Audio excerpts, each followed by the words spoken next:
وَإِذَا سَأَلَكَ عِبَادِي عَنِّي فَإِنِّي قَرِيبٌ أُجِيبُ دَعْوَةَ الدَّاعِ إِذَا دَعَانِ فَلْيَسْتَجِيبُوا لِي وَلْيُؤْمِنُوا بِي لَعَلَّهُمْ يَرْشُدُونَ نحمده ونصلي على رسوله الكريم اما بعد فاعوذ باللہ من الشیطان الرجیم بسم اللہ الرحمن الرحیم رب اشرح لی صدری ویسر لی امری واحلل عقدۃ من لسانی یفقہوا قولی. السلام علیکم ورحمۃ اللہ وبرکاتہ. ناظرین، پروگرام دعا کیجیے کے ساتھ آپ کی خدمت میں حاضر ہیں. آج ہم انشاءاللہ شیطان سے حفاظت کی دعائیں پڑھیں گے. شیطان انسان کا کھلا دشمن ہے. اس دشمن سے بچنے کے لیے اللہ سبحانہ وتعالی کی پناہ لینا ضروری ہے، اور اس کے لیے اللہ تعالی سے دعا کرنا اور غیر اللہ سے اجتناب کرنا. اللہ سبحانہ وتعالی فرماتے ہیں وَقَالَ رَبُّكُمُ ادْعُونِي أَسْتَجِبْ لَكُمْ. تمہارا رب کہتا ہے تم مجھ سے دعا مانگو، میں تمہاری دعا قبول کروں گا.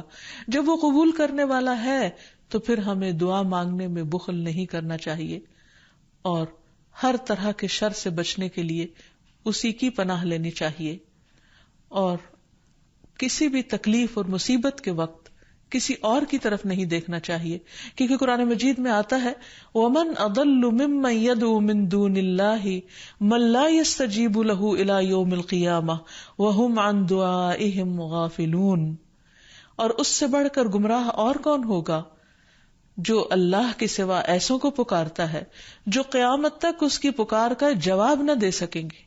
یعنی اللہ تعالیٰ کا در چھوڑ کر غیروں کے در پہ جاتا ہے جو نہ سنتے ہیں نہ سمجھتے ہیں اور نہ ہی کچھ کر سکتے ہیں، بلکہ وہ تو ان کے پکارنے سے بھی بے خبر ہیں. ان کو تو یہ بھی نہیں پتا کہ ان سے کون کیا مانگ رہا ہے. اس لیے ہمیں اللہ تعالیٰ سے ہی دعا کرنی چاہیے، اور دعا سے پہلے اللہ سبحانہ تعالیٰ کی حمد و ثنا اور پھر نبی صلی اللہ علیہ وسلم پر درود شریف پڑھنا، کیونکہ اس کے پڑھنے سے رحمتیں نازل ہوتی ہیں. جہاں تک شیطان کی دشمنی کا تعلق ہے تو وہ اول روز سے ہے، جب سے انسان پیدا ہوا، اور جب سے اللہ سبحانہ وتعالی نے فرشتوں کو حکم دیا کہ وہ انسان کے آگے جھک جائیں، آدم علیہ السلام کو سجدہ کریں، اور ابلیس کو بھی حکم ہوا لیکن اس نے انکار کر دیا. وہ انسان سے حسد کرنے والا ہے، انسان کا دشمن ہے، اور ہر طرح سے دنیا اور آخرت دونوں میں خرابی ڈالنے کی کوشش کرتا ہے. اللہ تعالیٰ قرآن مجید میں فرماتے ہیں کہ شیطان انسان کو چھوڑ جانے والا ہے، اور شیطان اور اس کا گروہ انسانوں کو بھٹکاتے رہتے ہیں تاکہ وہ ان کے ساتھ جہنم کی آگ میں جا گریں. اس لیے ہمیں خصوصی طور پر محتاط رہنے کی ضرورت ہے، اور بہت واضح طور پر یہ پتہ کرنے کی کہ رحمان کا راستہ کون سا ہے اور شیطان کا کون سا ہے، اور اس میں سے جو راستہ اللہ تعالیٰ کی طرف جانے والا ہو، صراط مستقیم ہو، اسے ہر صورت میں پکڑ لیا جائے اور اس پر دوام یا پابندی کی جائے. پھر یہ بھی یاد رہے کہ شیطان ہر انسان کے ساتھ ہے، یعنی وہ ایک بچے کو بھی نہیں چھوڑتا اور بوڑھے کو بھی نہیں چھوڑتا. موت کے وقت تک وہ انسان کے ساتھ لگا رہتا ہے تاکہ انسان اللہ تعالیٰ کے ساتھ کفر کرے، شرک کرے، ناشکری کرے، اللہ سبحانہ تعالیٰ کے بارے میں بری بری باتیں سوچے. تو ایسے میں جب بھی کبھی انسان کو اللہ تعالیٰ سے کوئی ناراضگی دل میں پیدا ہونے لگے تو فوراً سمجھے کہ یہ دراصل شیطان کا وسوسہ ہے. پھر یہ بھی یاد رہے کہ شیطان انسان پر مختلف طریقے سے حملے کرتا ہے. مثلاً اللہ تعالیٰ کے بارے میں شک پیدا کرنا. رسول اللہ صلی اللہ علیہ وسلم نے فرمایا تم میں سے کسی کے پاس شیطان آتا ہے اور تمہارے دل میں پہلے تو یہ سوال پیدا کرتا ہے کہ فلاں چیز کس نے پیدا کی، فلاں چیز کس نے پیدا کی، یہاں تک کہ آخر میں اس بات تک پہنچا دیتا ہے، کہتا ہے کہ خود تمہارے رب کو کس نے پیدا کیا. جب کسی شخص کو ایسا وسوسہ ڈالے تو اللہ سے پناہ مانگنی چاہیے اور اس شیطانی خیال کو چھوڑ دینا چاہیے. پھر اسی طرح شیطان انسان کو اللہ تعالیٰ کی اطاعت سے روکتا ہے. اس نے پہلے ہی دن یہ کہا تھا قال فبما اغویتنی لاقعدن لهم صراطک المستقیم، کہ ابلیس نے کہا کہ تو نے مجھے گمراہی میں مبتلا کیا، نعوذ باللہ، وہ اللہ تعالیٰ کو بلیم کر رہا ہے، تو اب میں بھی تیری سیدھی راہ پر گھات لگا کر بیٹھوں گا، پھر انسانوں کے آگے سے، پیچھے سے، دائیں سے، بائیں سے، غرض ہر طرف سے ان کو گھیروں گا، اور تو ان میں سے اکثریت کو شکر گزار نہ پائے گا۔ اور ایک حقیقت ہے کہ بہت کم لوگ ایسے ہیں جو خود کو ملنے والی نعمتوں پر شکر گزار ہوں اور خوش ہوں۔ بہت سے لوگ تو بندوں سے اور اللہ تعالیٰ سے شکوہ ہی کرتے چلے جاتے ہیں، اور جو کچھ ملا ہے اس کو نہیں دیکھتے۔ پھر اسی طرح شیطان کے کاموں میں سے کام یہ ہے کہ وہ لوگوں کے دلوں میں فتنے پیدا کرتا ہے، لوگوں کے درمیان جھگڑے اور فساد پیدا کرتا ہے، خصوصاً میاں بیوی کے درمیان۔ اس سلسلے میں حدیث میں آتا ہے کہ شیطان کے لشکر جب لوگوں میں فتنہ ڈالنے جاتے ہیں تو ان میں سے ایک آتا ہے اور کہتا ہے کہ میں نے اس طرح کیا اور اس طرح کیا، تو شیطان کہتا ہے کہ تو نے کوئی بڑا کام نہیں کیا، یعنی اگر عام لوگوں میں جھگڑے فساد کرواتا ہے تو اس کو وہ کوئی کام نہیں گردانتا۔ پھر ان میں سے ایک اور آتا ہے اور کہتا ہے کہ میں نے فلاں آدمی کو اس وقت تک نہیں چھوڑا جب تک اس کے اور اس کے بیوی کے درمیان جدائی نہیں ڈال دی، یعنی لڑائی نہیں کروا دی۔ شیطان اسے اپنے قریب کر کے کہتا ہے کہ ہاں تو نے اچھا کیا، اور پھر اسے وہ اپنے ساتھ چمٹا لیتا ہے۔ اور ایک اور روایت میں آتا ہے کہ پھر وہ اس کے سر پر ایک تاج رکھ دیتا ہے کہ تم نے سب سے بڑا کام کیا، کیونکہ حقیقت یہ ہے کہ اگر شوہر بیوی کے درمیان اختلافات ہوں گے، لڑائی جھگڑے ہوں گے، تو گھر کی چولہے ڈھیلی ہو جائے گی، اور جب گھر کے اندر سکون نہیں رہے گا تو پھر اس سے بہت ساری بے پناہ خرابیاں پھوٹیں گی۔ اس لیے شوہر بیوی کے درمیان باہم محبت کا ہونا ایک بہت بڑی نعمت ہے۔ شقیق کہتے ہیں کہ ایک شخص جس کا نام ابو جریر تھا، وہ ابن مسعود کے پاس آیا اور اس نے کہا، میں نے ایک کنواری لڑکی سے شادی کی ہے، لیکن میں خوف زدہ ہوں کہ وہ مجھ سے نفرت کرے گی۔ تو ابن مسعود نے فرمایا کہ الفت اللہ کی طرف سے ہوتی ہے اور بغض شیطان کی طرف سے۔ شیطان چاہتا ہے کہ تمہارے لیے اس چیز کو ناپسندیدہ کر کے دکھائے جو اللہ نے تمہارے لیے حلال کی، تاکہ انسان پھر حرام کی طرف مائل ہو۔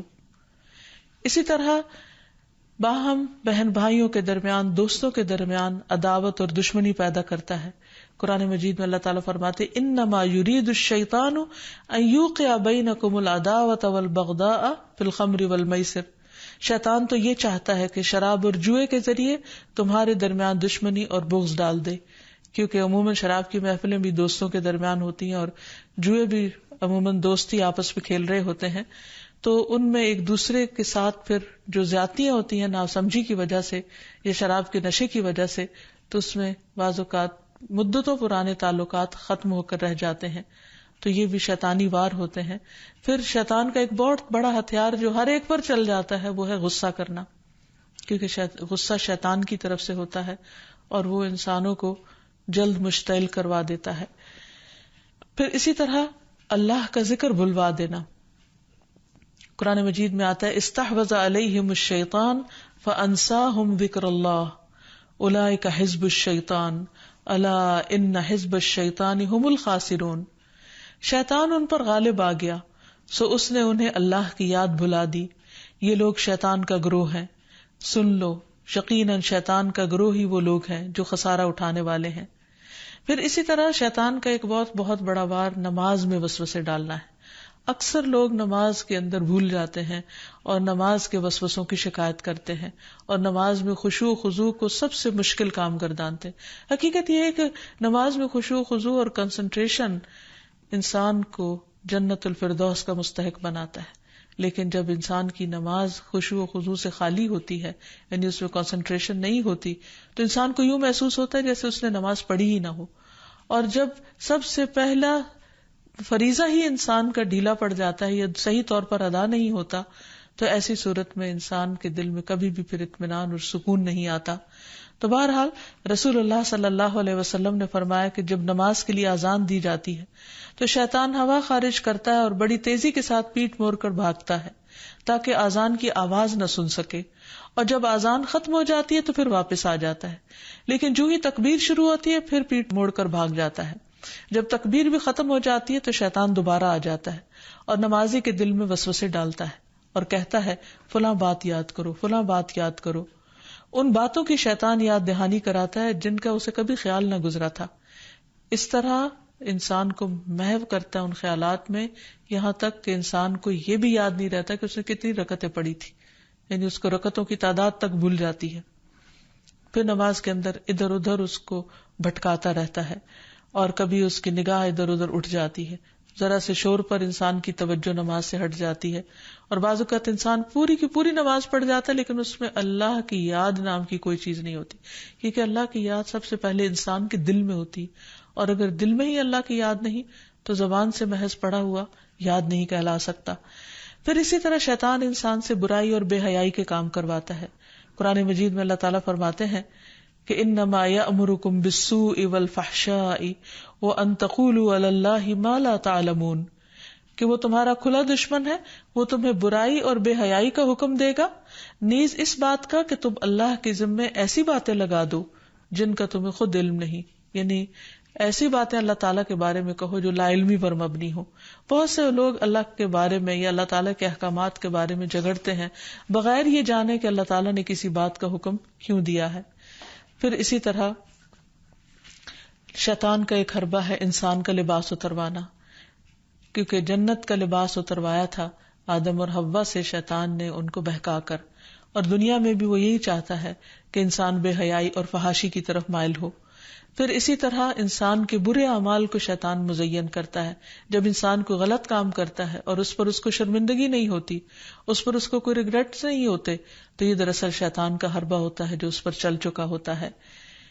پھر اسی طرح انسان کو اذیت بھی پہنچاتا ہے, جیسے ایوب علیہ السلام کو جو بیماری تھی اس میں وہ کہتے ہیں کہ وَاذْكُرْ عَبْدَنَا ایوب اذ نادى رَبَّهُ انی مسنی الشیطان بنصب وعذاب, اور ہمارے بندے ایوب کا ذکر کیجئے جب انہوں نے اپنے پروردگار کو پکارا کہ شیطان نے مجھے سخت تکلیف اور عذاب میں ڈال دیا ہے. یعنی انسان جب بیمار ہوتا ہے تو اس وقت خصوصاً اس کو مایوس کرتا ہے, اللہ کی رحمت سے مایوس کرتا ہے, اور بعض اوقات اس کے دل میں ایسی ایسی باتیں ڈالتا ہے کہ جسمانی بیماری سے زیادہ انسان روحانی تکلیف میں مبتلا ہو جاتا ہے. اسی طرح بعض جسمانی بیماریاں بھی شیطان کی وجہ سے ہوتی ہیں. آپ صلی اللہ علیہ وسلم نے فرمایا طاعون تمہارے دشمن جنوں کی طرف سے ایک چوکا ہے اور وہ تمہارے لیے شہادت ہے, یعنی وہ آتا شیطان کی طرف سے ہے لیکن تمہارے حق میں فائدہ مند ہو جاتا ہے. اور شیطان کی یہ دشمنی انسان کے ساتھ, انسان کی پیدائش کے ساتھ ہی شروع ہو جاتی ہے. جیسا کہ ہم دیکھتے ہیں کہ نبی صلی اللہ علیہ وسلم نے فرمایا کہ جب بنی آدم پیدا ہوتا ہے تو پیدائش کے وقت شیطان اسے چھوتا ہے اور بچہ شیطان کے چھونے سے زور سے چیختا ہے, سوائے مریم اور ان کے بیٹے عیسیٰ علیہ السلام کے. اس کی وجہ مریم علیہ السلام کی والدہ کی دعا ہے کہ انی اعیذھا بک وذریتھا من الشیطان الرجیم, کہ میں اسے اور اس کی اولاد کو شیطان رجیم سے تیری پناہ میں دیتی ہوں. اور پھر شیطان تو اپنے کام کرتا ہے لیکن انسان کو اس کے حملوں سے بچنے کی تدابیر اختیار کرنی چاہیے جو قرآن و سنت میں ہمیں بہت اچھی طرح بتا دی گئی ہیں. سب سے پہلی بات تو یہ ہے کہ اللہ سبحانہ و تعالیٰ پر بھرپور ایمان اور توکل ہونا چاہیے, کیونکہ اللہ تعالیٰ کا وعدہ ہے کہ جو لوگ ایمان لائیں گے اور اپنے رب پر توکل کریں گے شیطان ان کا کچھ بھی نہیں بگاڑ سکے گا. انما لیس لہ سلطان علی الذین آمنوا وعلی ربہم یتوکلون. پھر اسی طرح اللہ تعالیٰ کے لیے اخلاص برتنا, ہر کام صرف اللہ کے لیے کرنا, اپنے آپ کو شرک سے بچانا. تو جو شخص ایسا طریقہ اختیار کرے گا شیطان کا اس پر بھی زور نہیں چلے گا. پھر ہر معاملے میں قرآن و سنت کی پیروی کرنا. پھر دن کا آغاز اور اختتام اللہ کے ذکر سے کرنا, اللہ کی یاد سے کرنا, اللہ کی فرما برداری کے کاموں سے کرنا. پھر اسی طرح کثرت سے سجدے کرنا, کیونکہ شیطان نے اللہ تعالیٰ کا حکم نہیں مانا تھا اور سجدے سے انکار کیا تھا. تو رسول اللہ صلی اللہ علیہ وسلم نے فرمایا جب کوئی آدمی سجدہ والی آیت پڑھ کر سجدہ کر لے تو شیطان روتے ہوئے دور ہٹ جاتا ہے اور کہتا ہے افسوس مجھ پر. آدمی کو سجدے کا حکم ملا تو اس نے سجدہ کر لیا, اس کے لیے جنت ہے, اور مجھے بھی سجدے کا حکم ملا لیکن میں نے انکار کر دیا اور میرے لیے جہنم ہے. تو اس لیے شیطان کی مخالفت اگر انسان کرنا چاہے تو اس کے لیے سجدوں کی کثرت کر دے اور خصوصاً فرض نماز کی پابندی کرے, تو انشاءاللہ شیطان کا زور نہیں چلے گا. پھر اسی طرح گھر کو شیطانی چیزوں سے پاک کرنا. پھر فضول خرچی سے بچنا, کیونکہ فضول خرچ شیطان کے بھائی ہوتے ہیں. نگاہوں کی حفاظت کرنا, کیونکہ نبی صلی اللہ علیہ وسلم نے فرمایا کہ وہ ابلیس کے تیروں میں سے ایک تیر ہے. پھر اسی طرح اکٹھے رہنا، مسلمانوں کی جماعت کے ساتھ جڑے رہنا. رسول اللہ صلی اللہ علیہ وسلم نے فرمایا کہ جماعت پر اللہ کا ہاتھ ہے اور شیطان اس کے ساتھ ہے جو جماعت سے علیحدہ ہو اور وہ اس کو پاؤں مار کر ہانکتا ہے.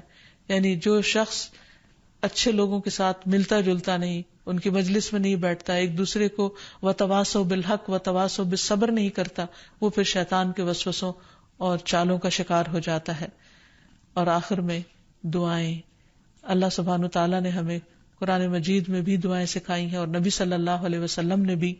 اس میں سے پہلی دعا ہے رب اعوذ بک من ہمزات الشیاطین واعوذ بک رب ان یحضرون. اے میرے رب، میں شیطان کی اکساہٹوں سے تیری پناہ مانگتا ہوں اور اس بات سے بھی تیری پناہ مانگتا ہوں کہ وہ میرے پاس آئیں. پھر تعوذ پڑھنا، یعنی اعوذ باللہ من الشیطان الرجیم من ہمزہ ونفخہ ونفثہ. میں اللہ کی پناہ چاہتا ہوں شیطان مردود سے کہ مجھ پر کوئی جنون کا اثر ڈالے یا مجھے تکبر پر آمادہ کرے یا شعر و شاعری کی طرف لائے، یعنی جو غلط قسم کی ہے. پھر قرآن مجید پڑھنے سے پہلے اعوذ باللہ من الشیطان الرجیم پڑھنا. پھر اسی طرح برا خواب دیکھنے پر تعوذ پڑھنا. رسول اللہ صلی اللہ علیہ وسلم نے فرمایا نیک خواب اللہ کی طرف سے اور برے خواب شیطان کی طرف سے ہوتے ہیں. پس جو ایسا خواب دیکھے جس میں کوئی ناگوار چیز ہو تو بائیں طرف تھوک دے اور شیطان سے اللہ کی پناہ مانگے. ایسا کرنے سے وہ خواب اس کو کوئی نقصان نہیں دے گا اور کسی کو یہ خواب نہ بتایا جائے. پھر اسی طرح صبح و شام کی دعائیں پڑھے جس میں خصوصی طور پر شیطان کے شر اور شرک سے بچنے کی دعا ہے. اللہم فاطر السماوات والارض عالم الغیب والشہادہ رب کل شیء وملیکہ اشہد ان لا الہ الا انت اعوذ بک من شر نفسی وشر الشیطان وشرکہ. اے اللہ، آسمان اور زمین کے پیدا کرنے والے، پوشیدہ اور موجود ہر چیز کے جاننے والے، ہر چیز کے پالن ہار اور اس کے مالک، میں گواہی دیتا ہوں کہ تیرے سوا کوئی معبود برحق نہیں. میں تیری ذات کے ذریعے اپنے نفس کے شر سے اور شیطان کے شر سے اور اس کے شرک سے پناہ مانگتا ہوں. آپ نے فرمایا جب صبح کرو اور جب شام کرو اور جب اپنے بستر پر آؤ تو اس دعا کو پڑھ لیا کرو. اسی طرح سب کام بسم اللہ پڑھ کر کرنا، کیونکہ انسان جب بسم اللہ پڑھتا ہے تو اللہ کا نام لیتے ہی شیطان دور بھاگ جاتا ہے. مثلا گھر سے نکلتے وقت بسم اللہ توکلت علی اللہ، سواری پر بیٹھتے ہوئے بسم اللہ پڑھنا. پھر اسی طرح آیت الکرسی پڑھنے سے شیطان سے حفاظت رہتی ہے. پھر صبح و شام کے اذکار میں لا الہ الا اللہ وحدہ لا شریک لہ لہ الملک ولہ الحمد وہو علی کل شیء قدیر. یہ 100 بار پڑھنا، اگر 100 بار نہیں تو کم از کم 10 بار انسان ضرور پڑھ لے. پھر اسی طرح لا الہ الا اللہ وحدہ لا شریک لہ لہ الملک ولہ الحمد یحیی ویمیت وہو علی کل شیء قدیر. جو شخص مغرب کے بعد 10 بار پڑھے گا اللہ تعالیٰ اس کی حفاظت کے لیے اسلحہ بردار فرشتے مقرر کر دیں گے جو اس کی صبح تک شیطان سے حفاظت کریں گے. تو اس لیے ہمیں بھی ان اذکار اور دعاؤں کا اہتمام کرنا چاہیے. اگر زبانی یاد نہ ہو تو دیکھ کر بھی پڑھے جا سکتے ہیں، لیکن حقیقت یہ ہے کہ اللہ کا ذکر ایک مضبوط قلعہ ہے جس میں انسان پناہ لیتا ہے ہر قسم کے شر سے بچنے کے لیے، خصوصاً شیطان کے شر سے. تو اللہ تعالی ہم سب کو اس سے محفوظ رکھے. وآخر دعوانا ان الحمد للہ رب العالمین.